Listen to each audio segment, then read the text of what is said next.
Assalamualaikum warahmatullahi wabarakatuh. Innal hamdalillah nahmaduhu wa nasta'inuhu wa nastaghfiruh wa na'udzu billahi min shururi anfusina wa sayyiati a'malina. May yahdihillahu fala mudilla lahu wa may yudlil fala hadiya lahu. Asyhadu an la ilaha illallah wa asyhadu anna Muhammadan abduhu wa rasuluh. Allahumma salli ala Muhammad wa ala alihi wa ashabihi wa man tabi'ahum bi ihsanin ila yaumil ma'ad. Amma ba'd. Fa ya ibadallah usikum wa iyaya bitaqwallah la'allakum tuflihun wa tazawwadu fa inna khairaz zadi taqwa. Para tamu undangan Allah, jamaah salat Jumat yang Allah muliakan. Hari ini kita berada di hari yang ke-29 Rabiul Awal 1443 Hijriah, bertepatan dengan 5 November 2021. Khatib mengingatkan dirinya sendiri, mengingatkan keluarga khatib. Demikian juga khatib punya kewajiban secara normatif, paling tidak setiap berdiri di hadapan jamaah sholat Jumat untuk mengingatkan seluruh jamaah yang hadir di majelis tersebut.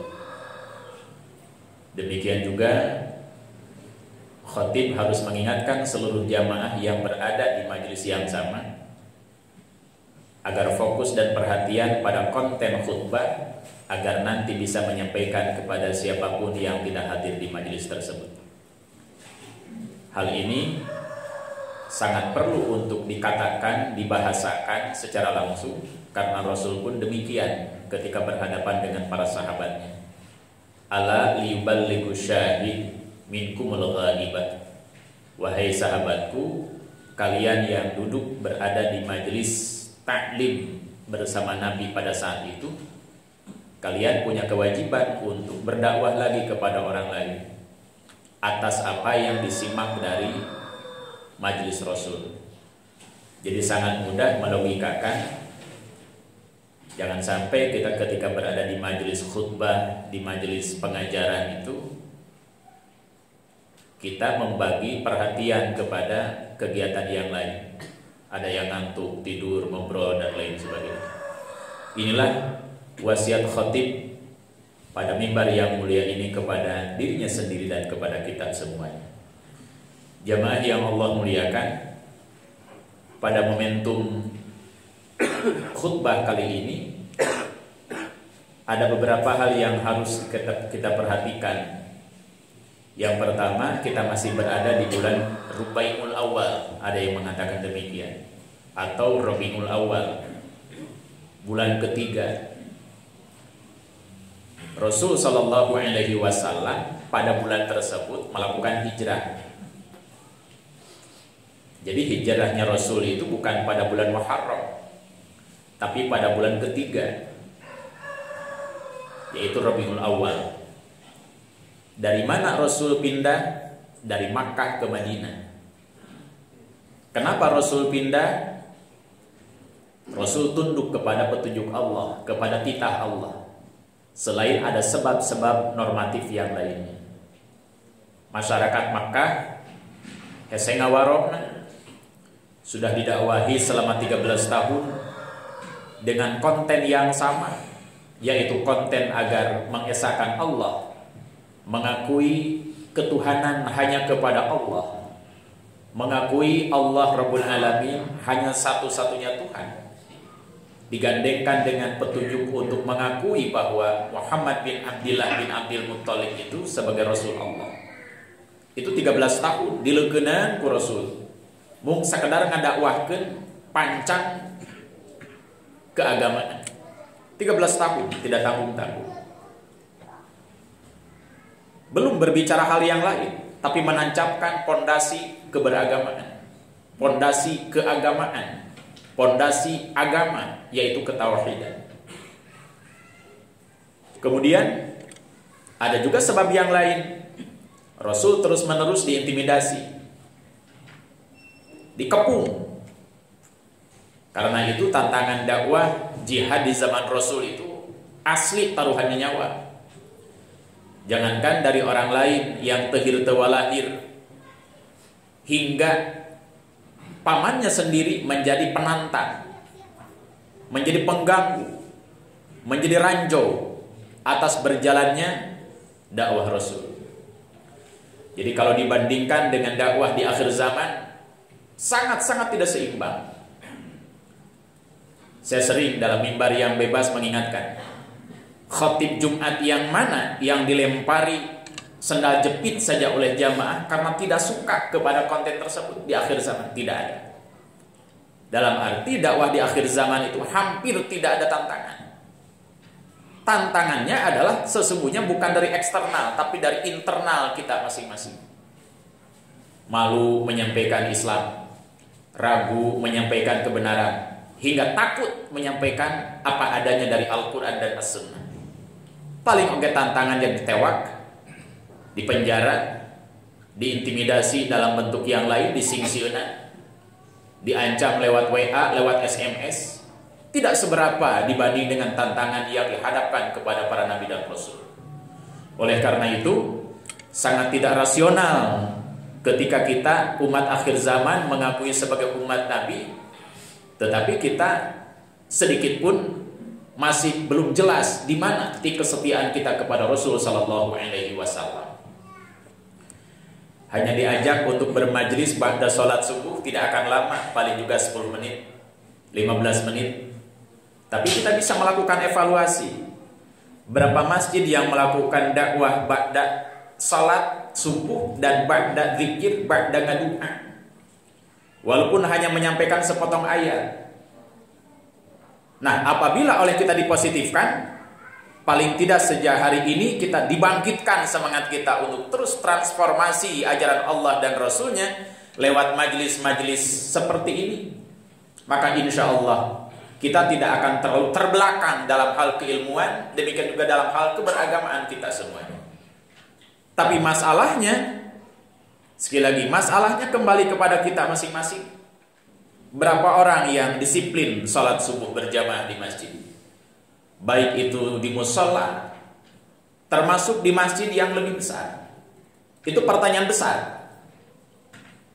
Jangan berbicara siapa yang tara sholat, sudah tidak musik. Di zaman Kiwari masih mempertanyakan siapa yang tidak suka sholat, itu sudah bukan usumnya lagi. Asli ortodoknya ketika sampai detik ini masih ada umat manusia mengaku muslim, apalagi sudah dewasa, hanya karena kesibukan rapat, ngojek, ngabeca, macul dan lain sebagainya, tiba-tiba los sholat. Itu sudah tidak musik. Di mana kehebatannya orang yang menyengaja tidak sholat? Tidak ada kebaikan. Mengapa? Karena ajaran sholat ini bukan semata-mata diajarkan kepada Nabi yang terakhir.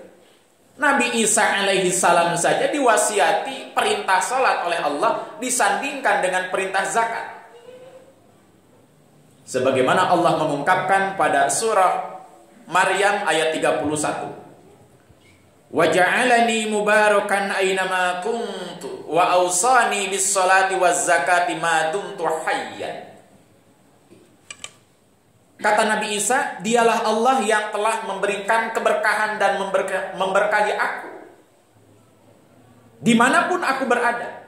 Jadi Nabi Isa itu ngaku ke Allah sebagai Allah.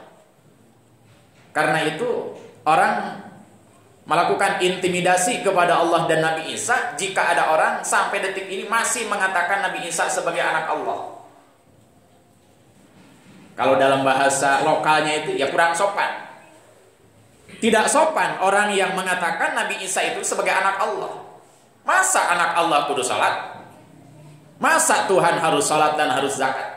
Nabi Isa itu dapat titipan dari Allah berupa ajaran salat dan zakat yang harus ia tegakkan dimanapun ia berada. Dan Nabi Isa mengakui bahwa aku adalah orang yang diberkahi oleh Allah Rabbul Alamin. Dan salatnya pun bukan insidental, bukan usum-usuman. Madung tuh hayyan sepanjang aku hidup. Bukan hanya Jumat saja, bukan hanya Zuhur dan Idul Fitri, Idul Adha saja, tapi sepanjang ia hidup. Karena itu pula harus ditegaskan oleh kita semuanya. Saling menegaskan. Jika ada satpam tidak sholat gara-gara ngejaga pintu, ini bermasalah ini. Hanya gara-gara jaga gerbang sampai mengorbankan sholat. Mau sholat fardu harian termasuk sholat Jumat, emangnya tidak ada mekanisme yang lain? Selama Jumatan tutup gerbangnya. Itu opsi yang pertama. Selama Jumatan gerbang dijaga oleh penjaga perempuan. Jangan sampai kita ikut dipermasalahkan oleh Allah. Anda mempekerjakan orang lain, mau di kantor atau di komplek. Ini satpam tidak sholat ini. Berapa gaji satpam? Dari rumah sebelum mereka berkinerja, punya agama, suka sholat. Gara-gara ditekan oleh satu aturan yang tidak ramah agama, satpam tidak sholat. Ngahajak tuh sholat Jumat. Alasan jaga lingkungan. Ini sudah tidak musim. Alasan pribadi dan alasan sistem yang demikian. Harus segera diatasi apabila ada mekanisme yang demikian adanya.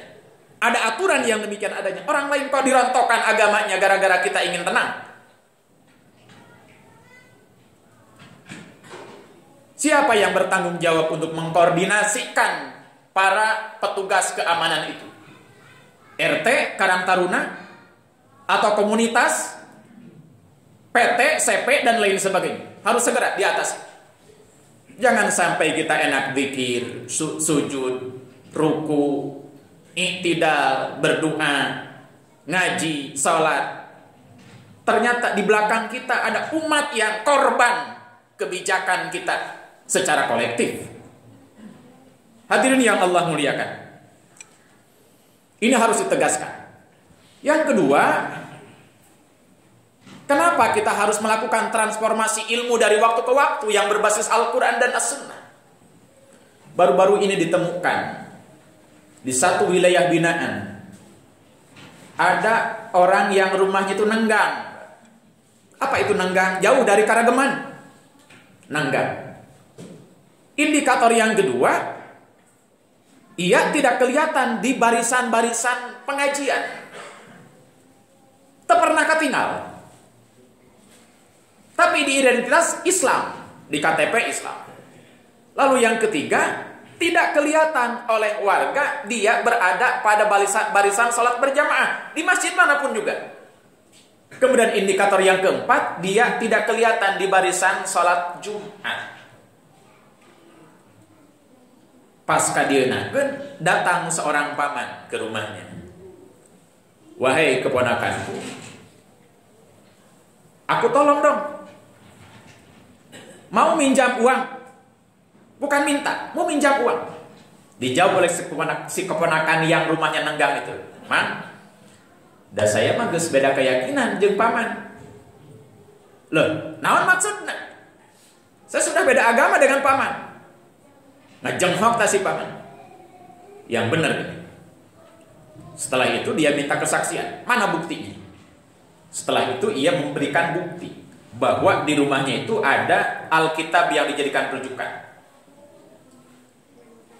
Kemudian ia mengatakan si paman itu, setelah dikonfirmasikan kepada beberapa pihak, sekarang saya minta ketegasan. Agama kamu apa? Agama saya Islam. Tuhan kamu siapa? Yesus katanya. Nah, siapa guru kamu ini? Intinya, orang tersebut sudah menjadi satu di antara doktrin untuk mengelabui umat Islam yang lainnya, termasuk untuk mencekok korban itu sendiri. Aku saja agamamu adalah Islam, tidak perlu diubah identitas di KTP, tapi katakan Tuhanmu adalah Yesus. Batal akidah orang itu. Walaupun mengaku muslim, tapi Tuhannya adalah Yesus. Nabi Isa saja tidak pernah mengatakan bahwa dirinya adalah Tuhan. Dia adalah mengatakan, aku adalah Abdullah, hamba Allah, abdi Allah, yang Allah berikan kepadaku Alkitab, dan Allah mengutusnya sebagai Nabi dan Rasul. Kedua, ada pembuktian. Seorang kiai kultum di majelis lokal di tempat itu. Mungkin itu berdasarkan data dan laporan. Kata kiainya, siapa yang tidak suka kelihatan di barisan majelis taklim, yang tidak suka kelihatan di barisan sholat berjamaah, apalagi sampai menyengaja tidak Jumatan, saya akan mendatanginya, kata kiai itu. Terdengar oleh salah seorang warga yang sadar dirinya sudah pindah agama, curhat kepada sesama warga yang lain. Loh, itu Pak Kiai akan mendatangi kita gara-gara kita tidak suka berada di majelis taklim, tidak suka sholat berjamaah fardu harian di masjid, dan tidak suka sholat Jumat. Kita mah sudah pindah agama. Didapatkan lagi. Setelah itu langsung dikunjungi. Ternyata di rumahnya sudah disulap dinding-dinding dalam rumahnya itu dengan simbol-simbol yang mengacak-acak agama Allah Rabbul Alamin. Dengan kuasa Allah, ini kasus yang kedua. Saya ikut memandu bimbingan syahadatain kepada yang bersangkutan, karena yang bersangkutan ceritanya secara zahiriah tobat dan kembali kepada Islam. Tapi kasus yang pertama, dia sebelum subuh kabur dengan istri dan anaknya dari rumahnya. Sampai sekarang kasus yang pertama yang rumahnya Nenggang itu entah di mana rimbanya. Hadirin yang Allah muliakan, jadi sampai detik ini ketika kita berbicara isu kristenisasi dianggap hoax, saya ingin dan berani mengatakan bahkan lebih dari hanya sekedar di majelis ini. Ternyata upaya kristenisasi itu terus menerus berlangsung dimanapun berada, baik di perkotaan atau di perkampungan, hingga sekali lagi harus diperhatikan oleh kita semuanya. Ngakunya muslim tapi dibiarkan tidak sholat, ngaku muslim tapi tara sholat, ngaku muslim beralasan ABC tapi tara sholat dan lain sebagainya. Hati-hati, jangan-jangan itu menjadi satu di antara modus upaya pemurtadan untuk merontokkan akidah kaum muslimin yang sesungguhnya dilarang oleh undang-undang untuk mengajarkan dan menyebarkan agama kepada orang yang sudah beragama, terlebih dari Al-Quranul Karim, bahwa agama yang benar hanyalah agama Islam.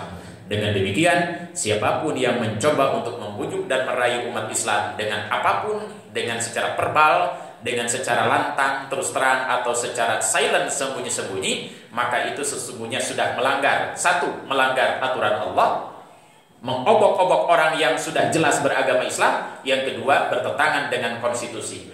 Yang sesungguhnya orang yang belum beragama itu, kita sebagai muslim harus berani mengatakan, sekali lagi, orang yang harus didakwahi untuk beragama itu sesungguhnya adalah orang-orang yang belum beragama Islam. Barakallahu li wa lakum.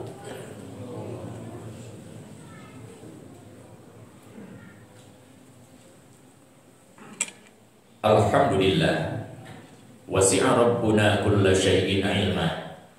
'Ala Allahi tawakkalna, Rabbana iftah bainana wa baina qaumina bil haqqi wa anta khairul fatihin.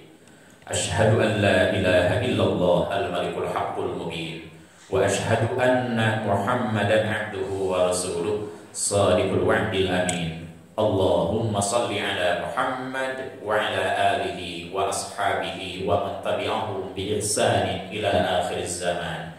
Amma ba'du, fa ya ibadallah, usikum wa iyaya bi taqwallah la'allakum tuflihun, wa tazawwadu fa inna khairaz zadi taqwa.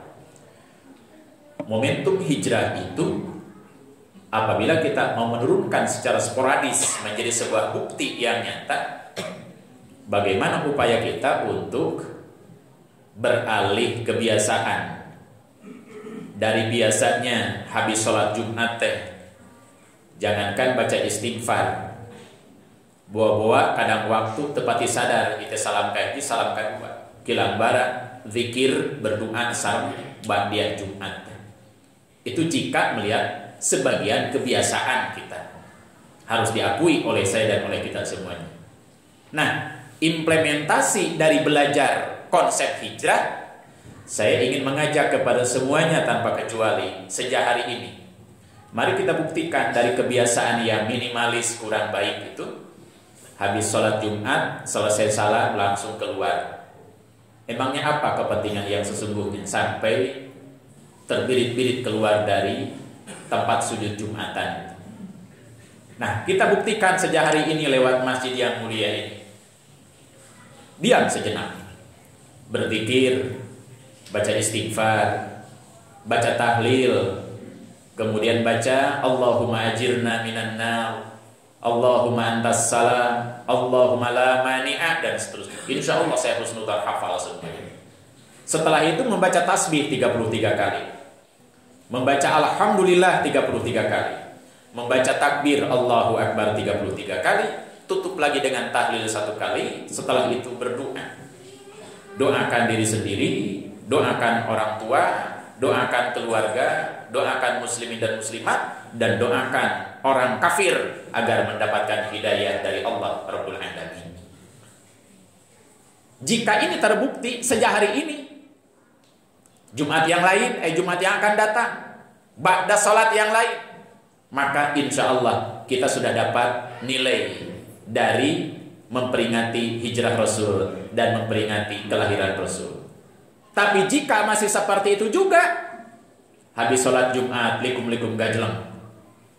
Nah, berarti ini harus ada upaya evaluasi. Harus ada pengkajian. Ada apa dengan semua ini? Dari ritual peringatan nama tiap tahun dilaksanakan, tapi kenapa seperti tidak berasar, tidak berbekas? Sekali lagi, khatib mengajak, mari kita mulai sejak Jumat kali ini. Habis Jumatan, diam di tempat semuanya, berzikir, berdoa. Kemudian setelah itu laksanakan ba'diyah Jumat 2 rakaat sampai 4 rakaat. Kecuali jamaah yang betul-betul akan menggabungkan sholat asar dengan sholat Jumat. Tidak perlu ada zikir, langsung berdiri lagi, iqamah dan sholat asar. Tapi bagi kita yang rine, ti bumi parantos tuang leut sarang lian, bade ka mana? Diduga selain alasannya adalah ngedul dan memang terbiasa. Demikian juga qobliyah subuh jamaah yang Allah muliakan. Coba kita ambil upaya implementasi yang sederhana saja. Rasul mengatakan 2 rakaat qobliyah subuh itu nilai fadilah keutamaannya lebih utama daripada dunia dan isinya. Memang pahala itu bukan berbentuk kompensasi sembako, bukan. Apabila sunnah qobliyah subuhnya saja sedemikian fadilahnya, terlebih sholat subuhnya. Ini logikanya sederhana saja.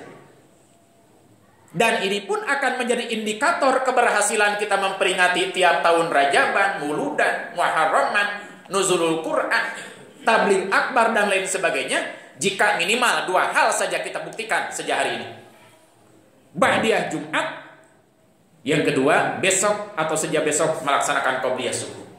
Bagi yang tidak rempok, kita berangkat ke masjid. Poek nyanak center. Hujan. Mung sekedar gerimis mah nganggo payung. Jika masjid ini besok seperti ini minimal, apalagi untuk warga mukim di tempat ini, subhanallah, berarti betul ada niat baik dari kita bahwa yang paling utama adalah diimplementasi dari upaya memperingati hijrah Rasul itu sendiri. Terakhir kali,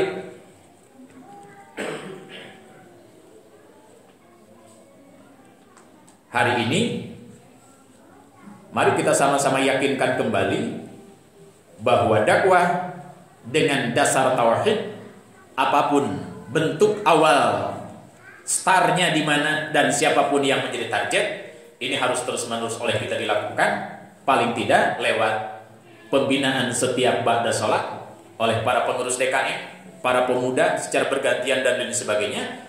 Untuk apa? Mengintimidasi kekosongan keilmuan, kekosongan transformasi informasi. Khawatir seperti 2 kasus orang yang korban pemurtadan yang tadi, dia diintimidasi dengan bahasa-bahasa tubuh, bahasa-bahasa verbal dan lain sebagainya. Terlebih sekarang para pendeta itu pintar berbahasa Sunda. Silakan para bapak melacak channel-channel televisi. Di antara channel televisi ada di antaranya beberapa narasumber yang asyik ngobrol dengan bahasa Sunda. Ternyata siapa mereka itu? Mereka adalah para pendeta. Apa itu targetnya? Di antaranya berdasarkan data penelitian dari Klaten, Jawa Tengah, bahwa para misionaris sangat susah mengkristenkan orang Sunda, kecuali di antaranya dengan menggunakan lentong bahasa. Sekali lagi, kecuali di antaranya dengan bahasa. Karena itu, bagi para calon pendeta di Klaten dan bagi para calon pastor di Klaten, mereka diwajibkan mempelajari bahasa Sunda. Sama dengan di satu perguruan teologi, mereka mempelajari Al-Quran selama 8 semester alias 4 tahun. Pertanyaan kembali kepada kita, berapa semester kita mewajibkan pengkajian Al-Quran? Di antaranya untuk lingkungan masjid kita masing-masing. Ini jelas tantangan bagi kita semuanya. Selain kita banyak kecolongan di bidang politik dan kepemimpinan, mari kita semuanya tobat kepada Allah Rabbul Alamin dengan cara mengacu kepada Al-Quran dan As-Sunnah, agar kita tidak terus-menerus kecolongan dan kita tidak berlepas diri, padahal kita ikut terlibat dalam rangka mengerdilkan dan melemahkan perjuangan umat Islam dan Islam itu sendiri. Hanya kita tidak mau dituduh sebagai orang yang ikut berkontribusi melemahkan al-Islam dan umat Islam. Allahumma salli ala Muhammad wa ala alihi wa ashabihi ajma'in. Amin ya Allah ya mujibas sa'ilin. Alhamdulillahi rabbil alamin. Hamdan yuwafi ni'amahu wa yukafi mazidah. Ya Rabbana lakal hamdu kama yanbaghi li jalali wajhikal karimi wa 'azimi sultanik. Allahumma ighfir lil mu'minina wal mu'minat wal muslimina wal muslimat al ahya'i minhum wal amwat. Rabbana hab lana min azwajina wa dhurriyyatina qurrata a'yun waj'alna lil muttaqina imama. Allahumma la tusallit 'alaina bi dhunubina man la yakhafuka wa la yarhamuna. Allahumma arkhis as'arana. Allahumma ihdinas siratal mustaqim, siratal ladzina an'amta 'alaihim minan nabiyyin was-siddiqin wasyuhada'i was-salihin wa hasuna ulaika rafiqa. Allahumma inna nas'alukal huda wat-tuqa wal 'afaf wal ghina. Nas'alullahal 'azim rabbal 'arsyil 'azim ay yashfiyana. Rabbana atina fid dunya hasanah wa fil akhirati hasanatan wa qina adzaban nar wa adkhilnal jannata ma'al abrar ya azizu ya ghaffar ya rabbal alamin. Hasbunallah wa ni'mal wakil, ni'mal maula wa ni'man nasir. 'Ala Allahi tawakkalna wa ila Allahil masir. Subhana rabbika rabbil izzati amma yasifun wa salamun 'alal mursalin walhamdulillahi rabbil alamin. Ibadallah, innallaha ya'muru bil 'adli wal ihsan wa ita'i dzil qurba wa yanha 'anil fahsya'i wal munkari wal baghi ya'idzukum la'allakum tadhakkarun. Wa la dzikrullahi akbar. Astaghfirullah li wa lakum. Amin ya Allah ya rabbal alamin. Sebelum muadzin iqamah, silakan seluruh jamaah berdiri merapatkan dan menyempurnakan barisan. Tidak mendahului gerakan imam, dan ketika imam mengucap sami Allahu liman hamidah, seluruh makmum menjawab Rabbana walakal hamdu, karena ucapan sami Allahu liman hamidah hanya untuk imam dan ketika kita sholat sendirian. Silakan iqamah.